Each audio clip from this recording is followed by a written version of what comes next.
Kurunji Senior Secondary School, CBSE, Namakkal. Successful result producing school in state every year. Administered by the Board of Directors with over 35 years of experience in the teaching field. Special attention on art, craft, music, dance, silambam, yoga, skating and karate. Focus on Hindi Sabha and Spell Bee Olympiad exams. Smart class for effective and innovative learning and well-furnished library. Solitary importance on sports and games in state and national level. WhatsApp facilities to know activities of students and school inside the campus. NEET, JEE, IIT coaching experts from Rajasthan and Andhra Pradesh along with our effective teachers. Admission registration for classes LKG to +2. Kurunji Educational Institution, Kavetipatti, Namakkal.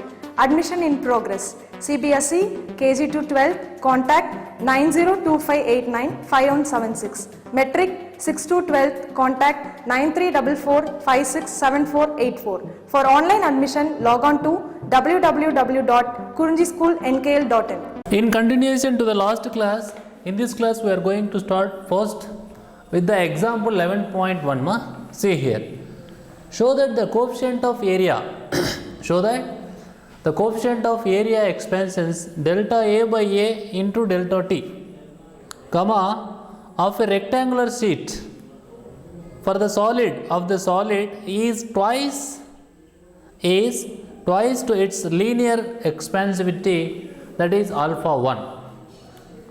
Okay, so he is asking, show that the coefficient of area expansions delta A by A into delta T, delta A by A into delta T, delta A by A divided by, that is what, delta T of a rectangular sheet, here delta A by A divided by delta T of a rectangular sheet of the solid is twice its linear expansivity alpha 1. Okay, right. Here they have given one picture, that is for area of the sheet. It is here he is asking in the question. I didn't write here, but I am saying. See, for areal expansion means coefficient of area expansion means definitely we have to consider a sheet with some area, no? Right. So consider a rectangular sheet of the solid material of length small a, okay, and breadth small b, as shown in the figure, right? When the temperature increases by delta T, A increases by delta A. This is the delta A.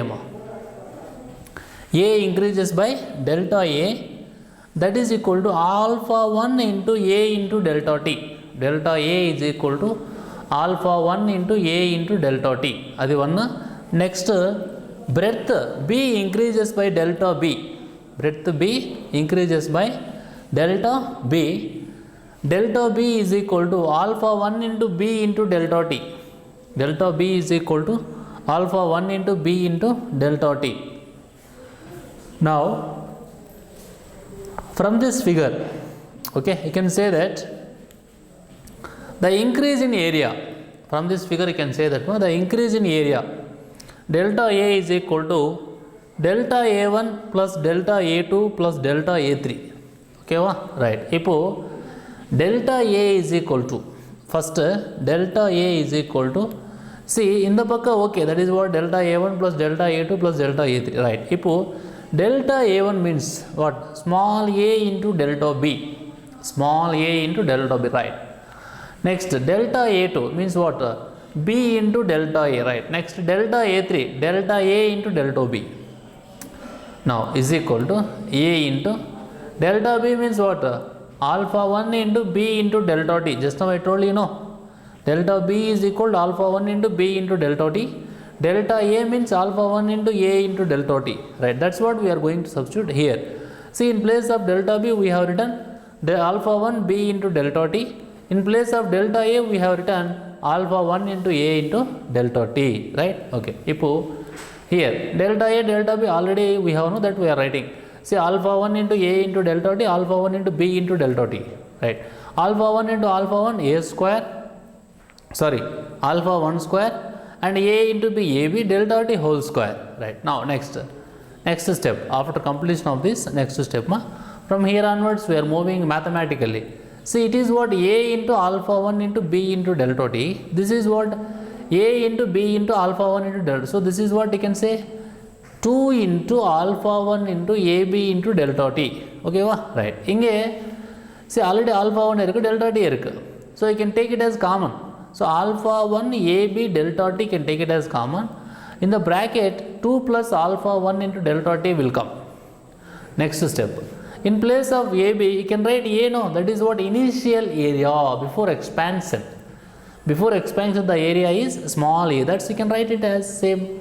So that we are getting alpha 1 into A into delta T plus here 2 plus alpha 1 into delta T. It is same as above, but just in place of AB, we are writing only capital A, that is what initial area. Now, see, alpha 1 is approximately equal to 10 to the power of minus 5 per Kelvin. Alpha 1 is approximately equal to 10 to the power of minus 5 per Kelvin. That is what we have written here.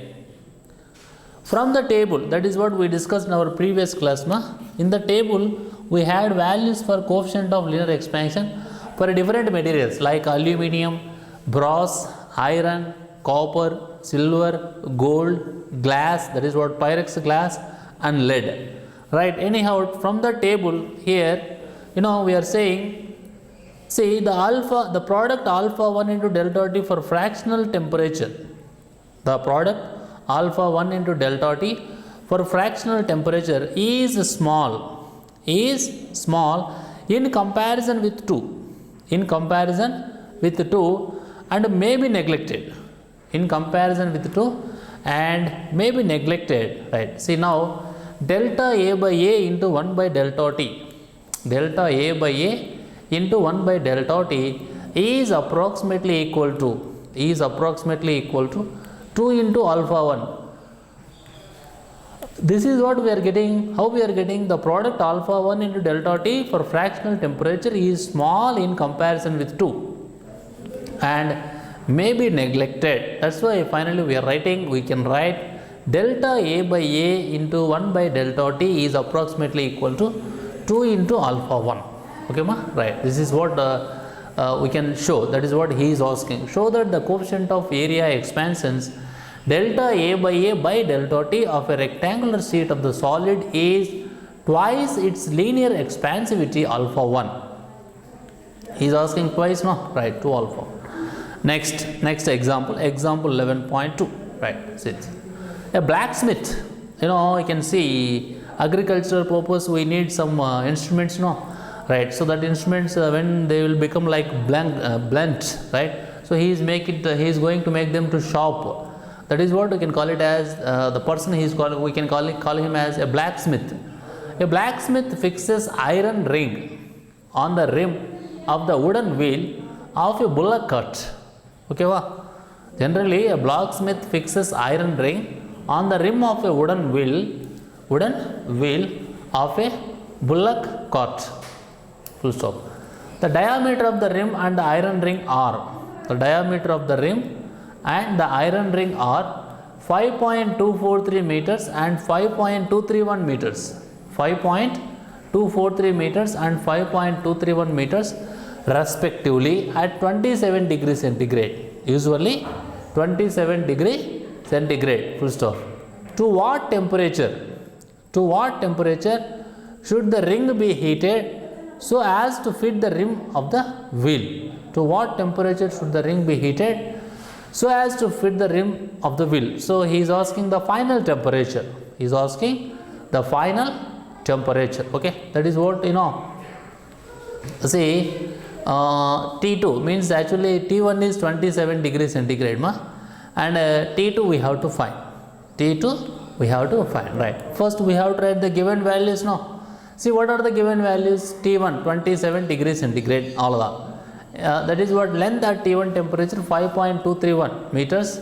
That is what here diameter, right? Okay, next LT2, that is equal to 5.243 meter. 5.243 meter, right? Now L T2 is equal to LT1 into 1 plus alpha 1 into T2 minus T1. This is what the expression we know from our discussion, from our theoretical discussion. Next, 5.243 meters is equal to 5.243 meters is equal to 5.231 meters into 1 plus 1.20 into 10 to the power of minus 5, 1.20 into 10 to the power of minus 5 per Kelvin. Per Kelvin here T2 minus 27 degrees centigrade. Okay, if by solving this, because it is what per Kelvin, and temperature means degree centigrade units, and diameter means meters, right? See, finally, by solving this equation mathematically, we are getting T2 is equal to 218 degrees centigrade. 218 degree centigrade. Okay, that is. So here we discussed two example problems, example 11.1 and example 11.2. Both the problems are important, and in example 11.1 it is like a proof. See, we proved that in case of rectangular sheet of the solid is twice its, in case of example 11.1 we proved coefficient of area expansions of a rectangular sheet of the solid is twice its linear expansivity. That's what we proved. And in case of example 11.2, okay, a blacksmith fixes iron ring. Okay, right. Here finally we calculated the temperature requirement for this ring to insert into the wooden wheel. Okay, that's what we got it. T2 has 218 degrees centigrade. 218 degrees centigrade required temperature. Initial temperature is 27 degrees centigrade. The final temperature will become 218 degrees centigrade. Right. Next one. Next continuation theoretical topic. Specific heat capacity. Specific heat capacity. Right. Okay. First of all, in our previous class we discussed that whether it is solid or liquid or gaseous, when we are going to provide certain amount of heat energy, it will expand. So the matter will expand. So the basic statement is matter expands on heating. So matter means all three will come: solid, liquid and gas. Okay, right. So that's what we already observed, and we discussed different types of coefficient of expansion. Even in case of solid, that is what coefficient of linear expansion, coefficient of areal expansion and coefficient of volume expansion also. See, what is specific heat capacity means? Here we are going to discuss the amount. We are going to discuss the amount of heat energy required for one particular, generally we are taking unit massive substance. So the amount of heat energy required for a unit massive substance when the temperature rises by 1 degree centigrade. When the temperature rises by 1 degree centigrade. Okay, right. Listen carefully. Specific heat capacity is the amount of heat energy required per unit massive substance to rise the temperature through 1 degree centigrade. Okay, for example, you take 1 kilogram of iron, 1 kilogram of aluminium, 1 kilogram of copper. Okay, right. So because these are all unit masses, no, right. Now I want to increase the temperature of 1 kilogram of copper by 1 degree centigrade. See, what should I do? I have to provide heat energy. So how much amount of heat energy I need to provide? That will decide the quantity. Specific heat capacity. Specific heat capacity, right? I'll repeat once again. Specific heat capacity of a substance is the amount of heat energy required per unit massive substance to rise the temperature through 1 degree centigrade. To rise the temperature through 1 degree centigrade. Okay, right. Suppose for example, instead of unit mass, you are taking whole mass roughly. Then it will be heat capacity. For example, I will tell you, listen. The amount of heat energy required to rise the temperature through 1 degree centigrade for whole body. Heat capacity is the amount of heat energy required for whole body to rise the temperature through 1 degree centigrade. Through 1 degree centigrade. That's what we can say. That is the primary difference between heat capacity and specific heat capacity. But in our general conversation, we are treating both as same, but there is a difference. The difference is, while defining specific heat capacity, we are going to consider unit mass of substance. But whereas while defining heat capacity, we are going to consider only whole body, right? While defining specific heat capacity, we are going to consider unit mass of substance. But while defining heat capacity, we are going to consider whole body. That is the only difference. Okay, right? See, this physical quantity, this specific heat capacity has great importance, because how we are going to see the three different seasons in our surroundings. Summer, winter, rainy season. See, the evaporation of water takes place, right? Even for the existence of living beings on this planet is because of specific heat capacity. See, actually in winter, suppose if there is no specific heat capacity, without this physical quantity, see, in winter actually the land has to be cool and more. If the land is going to cool and cool continuously, we will not exist. Living being will not exist. At the same time, in summer, the land is going to heat up means that is also not possible for us to live. That's why, the ground is in contact with water. 70% is water, only 30% is the land. So the heat transfer always takes place from land to ground, and like that.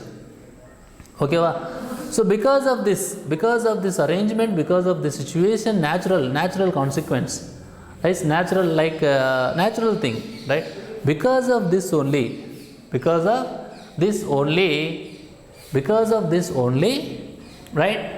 We were exist. We were means even living being were exist, because too cool is not possible to live now.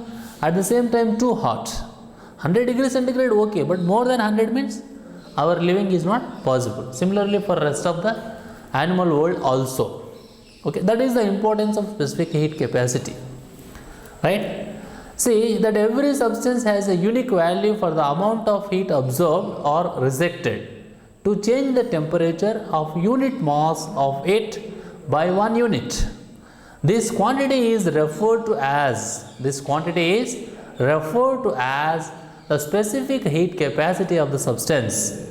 So that you can write it as S is equal to S by M, that is equal to 1 by M into delta Q by delta T.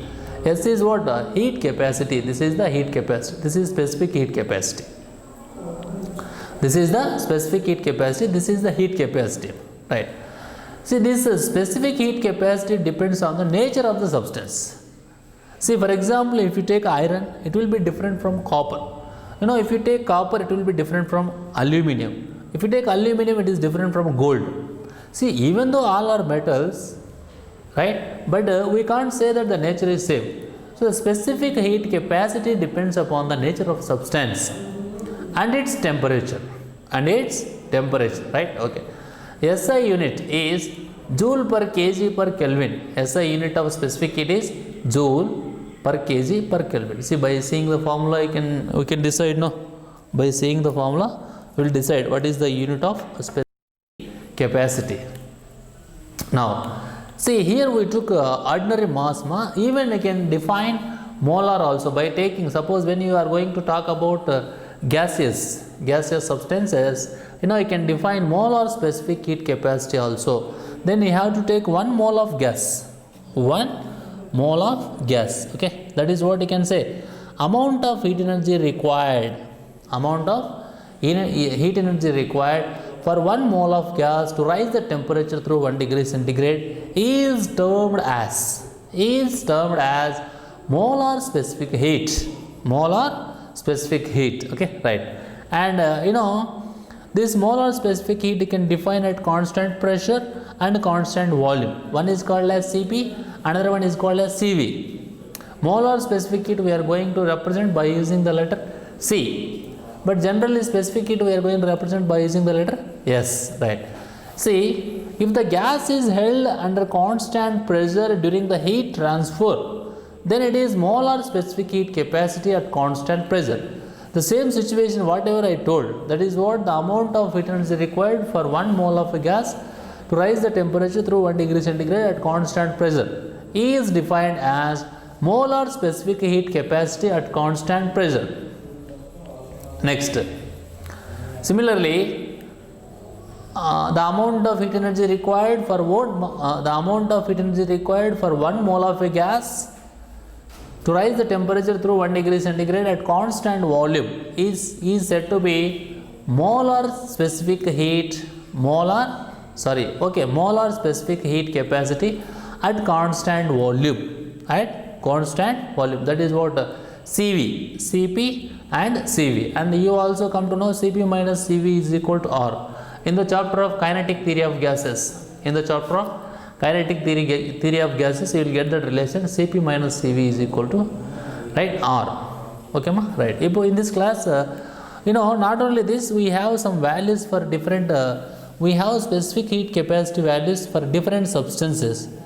For example, if you take aluminum, it is what, 900 joule per kg per Kelvin. I am telling the values of specific heat capacity for different substances in the units of joule per kg per Kelvin. Aluminum 900, carbon 506.5, copper 386.4, lead 127.7, silver 236.1, tungsten 134.4, water 4186.0, ice 2060, that is what 2060, glass 840, iron 450, kerosene 2118, edible oil 1965, mercury 140, right? So these are all the values I told you in SI unit, that is what joule per kg per Kelvin. So these are the values for values of specific heat capacity for different substances. So which has highest value? Water has highest value of specific heat capacity. That is the reason we are using water as a coolant, best coolant, right? For example, if you take lorry or bus or car, radiator is there. In that radiator we are going to pour water. See why we are using water in the radiator?